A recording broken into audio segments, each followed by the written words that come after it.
అద్దాల మేడలకు అయ్యే ఖర్చు మీరు పేదలకి ఖర్చు పెట్టండి. మాకే పదవులు ఇవ్వబడ్డా ఇవాళ నుండి రేపు పోతామో కూడా తెలియదు. అటువంటి వాళ్ళు పదవుల కోసం ప్రభుత్వాల కోసం మేము ఏ రోజు ఆలోచించాం.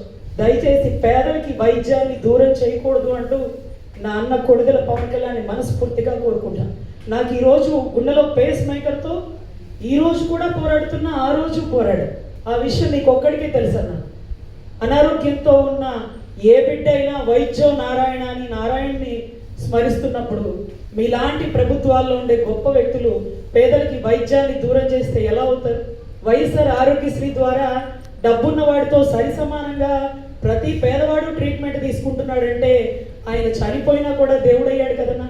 ఈరోజు మీ చేతిలో ప్రభుత్వం ఉండి ఈ అద్భుత అవకాశాన్ని కాళ్లతో తొక్కి పేదలకి వైద్యం దూరం చేస్తూ మీరు ఏం తాపత్రయపడుతున్నారు, ఏం పావుకుంటారు? ఆ రోజు నా ప్రాణం పోయి ఉంటే ఈ రోజు నేను ఇంత గట్టిగా గర్జించేదాన్ని కాదుగా. ఎంతో మంది ప్రాణాలను కాపాడాల్సిన ప్రభుత్వంలో ఉన్న మీరు, తల్లి సమానంలో ఉన్న మీరు ఈ రోజు పేదలకి వైద్యం దూరం చేస్తూ వేల కోట్లు సెక్రటేరియట్కి, హైకోర్టుకి, అమరావతి అభివృద్ధికి అంటూ పాటుపడుతున్నారు. విద్యా వైద్యం రెండు దగ్గర చేసి ప్రభుత్వం గొప్పగా మాట్లాడితే బాగుంటుంది. ఏ రోజు ప్రభుత్వ స్కూల్లో ఉన్న వాళ్ళు బూట్లు ఎరగరండి, ట్యాబులు ఎరగరు, మంచి బ్యాగులు ఎరగరు.